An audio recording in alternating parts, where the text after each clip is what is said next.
교환학생이나 어학연수 등을 갔다 오셨나요? 강사가 되고 싶은데 외국 갔다 와야 강사로 취업이 잘 된다고 해서 걱정이에요. 저는 싱가포르에서 중고등학교를 국제학교에서 나온 케이스긴 한데 이 외국 경험은 사실 강사가 되는 데 있어서 필수라고 할 수는 없는 것 같아요. 한국에서 학교 다니셔서 졸업하신 선생님들 중에 입시업계에서 되게 잘 나가시는 분들도 많이 계시고, 그래서 이거는 필수는 정말 절대로 아니고요. 강사를 시작하실 때 학생들이 질문을 하면 전부 막힘없이 답변해 주시는지 궁금해요. 강사 일을 하게 될 때 랜덤한 질문에 답을 못할까봐 걱정이어서요. 당연히 저도 처음에는 모르는 질문을 어떤 아이가 했을 때 조금 한 번 더 생각을 해보는 게 어떨까? 이런 식으로 얘기를 하고 조금 좀 생각할 시간을 제가 버는 거죠. 그 다음에 오늘은 솔직하게 아이한테 선생님이 이거 원장 선생님한테 한번 확인해보고 다시 알려줘도 될까? 이런 식으로 그 상황을 모면을 했던 것 같아요. 그 다음, 강사가 되기 위한 영어 공부는 어떻게 하셨나요? 저는 앞에서 말씀드린 것처럼 싱가포르에서 해외에서 영어를 익힌 케이스이기 때문에 한국에서 영어를 가르칠 때 그 문법적인 용어들 있잖아요. 그런 게 사실 익숙지가 않았어요. 그래서 그 부분에 있어서 제가 공부하면서 가장 많이 도움을 받았던 게 바로 그 로즈리 선생님이라고 계세요. 유튜브에도 그래머존 문법 강의 이런 게 몇 개 영상이 풀려 있는 게 있던데 그 분의 강의를 보면서 많이 공부를 했던 것 같습니다. 인스타도 궁금해요. 인스타를 물어봐 주시는 분들이 꽤 계셨었는데 제가 인스타는 정말 학원이나 강의에 대한 내용 전혀 없고 제 지인들하고 재미로 그렇게 하고 있는 거여가지고 비공개 계정이에요. 근데 나중에라도 여쭤봐 주시는 분들이 많이 생기면 공개를 하던지 세컨 계정을 파던지 하도록 하겠습니다. 노트북 넣어 다니는 흰 가방 어디서 구매하셨는지 알려주실 수 있나요? 조셉 앤 스테이시라는 브랜드의 가방입니다. 아마 조셉 앤 스테이시 캔버스백이라고 치면 나올 거예요. 안에 그 텀블러를 넣을 수 있게 고정하는 밴드도 있고, 저는 아이패드랑 노트북을 동시에 갖고 다니려고 산 거였는데 그 안에 또 이렇게 분리가 돼 있어서 수납이 굉장히 용이해서 편하더라고요. 근데 다만 조금 무거워요, 가방이. 학부모 상담 꿀팁 이 있을까요? 어떤 대화를 하는지. 학부모 상담 꿀팁은 저 같은 경우는 문제가 있는 아이라서 전화를 드린 거여도 꼭 한 가지 정도는 칭찬할 거리를 찾아서 생각을 한 다음에 전화를 드리는 것 같아요. 왜냐면은 이게 선생님의 입장이랑 또 부모의 입장이랑 다르기 때문에 나의 아이에 대해서 이야기를 하는데 이렇게 좀 오랜 시간 동안 안 좋은 얘기만 하면은 안 좋아하시더라고요. 그래서 꼭 그래도 칭찬할 거리를 한 가지씩은 찾은 다음에 전화를 드리는 편이고, 그냥 전화해서 어떻게 하고 있는지 학원에서 말씀드리려고 전화 드렸고, 좀 학원에 대한 피드백도 아이가 어떤지, 어떻게 얘기를 하는지 궁금해서 상담차 전화를 드렸다라고 상담을 시작을 하는 편입니다. 수업을 초중고 다 하시는 것 같은데 이유가 있으신지 궁금해요. 그리고 근무 시간이랑 월급제인지 영어 전문 학원인지. 수업을 초중고 다 하는 데는 제가 이유가 따로 있는 건 아니고, 원래 저희 학원이 초등부, 중등부 전문 학원인데 이제 초등학교 때부터 중학교 때까지 쭉 다녔던 아이들이 고등부도 여기서 하고 싶다라고 이야기를 해준 친구들이 있었는데 수업을 원장님이 저한테 맡겨주신 거죠. 근무 시간은 계약서 상에 명시되어 있는 건 3시 반부터 9시까지예요. 근데 때에 따라서 필요에 따라서 3시까지 갈 때도 있고 2시 반까지 갈 때도 있고, 근데 전혀 누구의 절대 강요가 있다거나 이래서 그런 건 아니고 그냥 제가 좀 널널하게 여유 있게 수업 준비를 하고 싶을 때는 일찍 갈 때도 있습니다. 월급제이신지 궁금해요. 저는 기본급 플러스 비율제로 근무를 하고 있습니다. 그리고 영어 전문 학원입니다.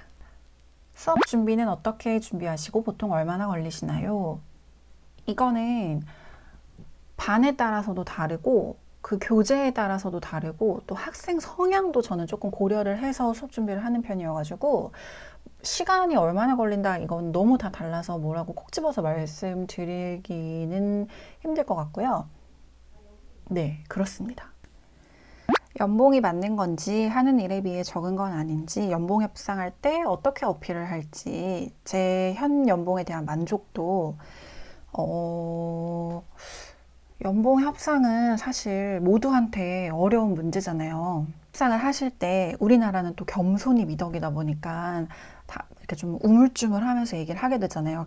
원하는 희망 연봉을 얘기를 할 때. 근데 그러지 않고 그냥 내가 이렇게 수업을 했고 이런 성과를 여태까지 냈고 아이들하고도 이런 교류를 긍정적인 교류를 하고 있으니까 이 정도 연봉을 희망한다라고 조금 당당하게 어필을 하시면 그게 제가 드릴 수 있는 팁인 것 같아요. 그렇습니다. 그리고 제 현 연봉의 만족도는 고등부 비율제를 하고 나서는 그래도 만족스럽게 일을 하고 있는 것 같아요. 학원 강사를 하면서 과외는 어떻게 진행하세요? 시간적으로나 체력적으로나 힘드실 텐데, 과외는 저는 현재 하고 있는 거는 성인 영어회화 과외 하나 하고 있어서 전화 영어여가지고 시간이 짧아요. 그래서 뭐 체력적으로나 시간적으로나 그렇게 문제가 되진 않고, 제 이제 이전 영상에서 아마 고3 그 과외하는 영상을 보시고 댓글을 달아주신 것 같은데, 이번 연도의 수능을 보고 또 원하는 대학에 좋은 결과를 얻고 가게 돼서 어쨌든 끝나서 지금은 그렇게 과외가 시간적으로나 체력적으로나 문제가 되고 있지는 않습니다. 그 다음 아이패드 업그레이드 하신 이유. 이거는 저는 원래 정말 줌 수업에서 그 칠판 화면 미러링해서 쓰려고 급하게 아이패드를 구매를 한 거였어요. 그래서 제일 싼 거 8세대로 구매를 했었는데 이게 쓰다 보니까 제가 너무 편하더라고요. 수업 준비할 때도 책을 다 갖고 다니지 않아도 되고.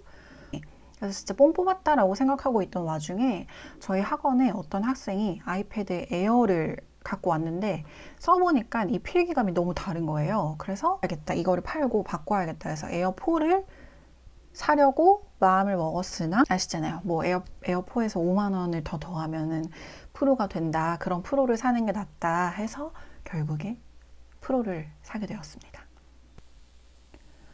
강사하시기 전에 고려했던 직무가 궁금해요. 저는 굉장히 오랜 시간 동안 승무원이 꿈이었어요. 그래서 승무원 준비를 하다가 사실 외항사에 최종 합격까지 했다가 채용 취소가 된 케이스여서 이게 또 이야기가 긴데 혹시 원하시는 분들이 계시면 나중에 또 영상으로 한번 만들어 보도록 하겠습니다. 어쨌든 고려했던 직무는 승무원이었습니다. 편집을 미리 해놓는 편인지 그리고 편집 시간이랑 편집하는 프로그램 편집을 미리미리 해놓을 때도 있고 한 번에 몰아서 할 때도 있고 그거는 그때그때 다른 것 같고요.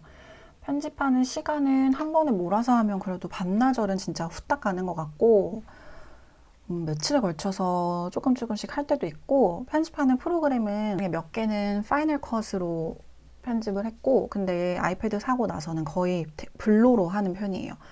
더 편하더라고요. 빨리 할 수 있고. 그리고 예전 영상에서 외국 생활을 했다고 하셨는데 몇 년 있으신 건가요? 8년인가? 2008년에 가서 2012년에 돌아왔습니다. 중2 초반에 가서 고등학교까지 졸업을 하고 근데 제가 졸업을 2년을 6개월 정도를 일찍 했어요. 그래서 그러고 돌아왔습니다. 주로 강의를 보면 회화 수업보다 내신이나 문법 쪽을 수업하시던데 외국 생활을 오래 하셨으면 회화 강의가 수월하실 텐데 내신 문법 위주의 학원을 선택하신 이유가 있나요? 회화 쪽은요. 선생님들이 정말 막 10년 이상, 거의 20년 아니면 초중고 대까지 그 해외에서 나오신 분들이 정말 많이 계셔서 저의 입지가 좀 그쪽에서 애매하다라고 생각을 했어요. 그래서 차라리 내가 문법을 조금 공부를 하되 이쪽으로 나가는 게 좋겠다라고 판단을 했습니다.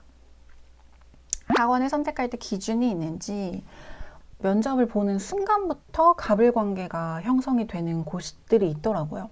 사실 면접 볼 때는 아직 저는 고용인과 고용주의 관계가 아님에도 불구하고 그런 데가 있는데 그런 데는 조금 저는 피하려고 했던 것 같아요. 네. 경력이 어느 정도 되시는지 궁금합니다. 이거는 너무 애매한 게 알바 시절까지 치면 거의 한두 살 때부터 학원에서 알바는 계속 했었던 것 같아요. 파트타이머로서라도 티칭을 시작한 거는 거의 23, 4살? 근데 사실 그때 당시에는 강사가 저의 직업이라고 생각하지 않았어요. 말씀드린 것처럼 승무원 준비를 하고 있는 도중이었고, 내가 정말 좋은 강사가 되어야겠다라고 마음을 먹고 이게 내 직업이다라고 생각을 해서 시작한 건 몇 년 안 됐습니다. 한 1년 반 됐나? 직업적 만족도가 어떠신지, 안정성이 있다고 생각하는지. 한국의 영어 업계는 포지션이 굉장히 많잖아요. 뭐 입시, 초등 영어, 파닉스, 뭐 성인 영어 회화, 뭐 시험을 위한 토익, 토플, 아이엘츠, 뭐 토익 스피킹 이런 포지션이 너무 많기 때문에 그 각각의 포지션에 본인이 잘 이렇게 왔다 갔다 하면서 적응할 수 있다면 안정성은 없지 않은 편이라고 생각을 하고, 직업적 만족도는 100점 만점으로 따졌을 때 한 80점? 왜냐면 일단 20점을 뺀 이유는 계속 말을 해야 하는 직업이고, 특히나 저는 아이들을 대상으로 강의를 하고 있으니까 텐션을 계속 높게 유지를 해야 돼요. 근데 그게 좀 많이 지칠 때가 있더라고요. 근데 80점이라는 높은 점수를 준 이유는 내가 하는 만큼 돈을 벌 수 있는 업계고, 이게 또 하다 보면 성향 차이가 있겠지만 굉장히 뿌듯함을 많이 느끼는 직종이라고 생각을 합니다.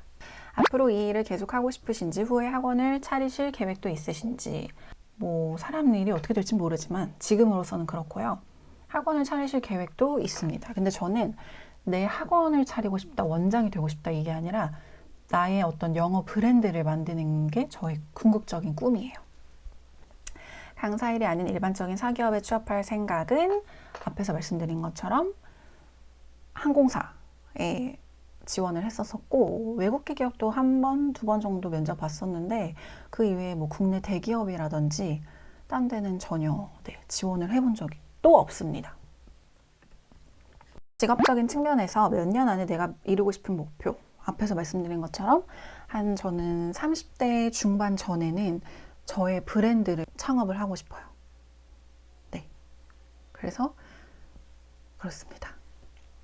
학원에서 면접과 더불어 시강도 하는 걸로 아는데 대충 어떻게 진행되는지 보기 전에 이제 뭐 이 부분 준비해와 주세요 라고 미리 알려주시는 학원도 있고, 아니면은 딱 가서 교재를 주시고 한 10분 정도 시간을 주신 다음에 이걸로 10분 정도 시간 해주세요 라고 하시는 곳도 계세요. 하실 때는 정말 그냥 평소에 하시듯이 하시면 돼요. 애들한테 얘기하는 것처럼 하겠습니다 라고 얘기를 드리고 했었어요, 시강을. 근데 그렇게 하면 오히려 이 좀 애들을 휘어잡을 수 있는 카리스마가 있다라고 더 좋게 봐주시는 것 같더라고요.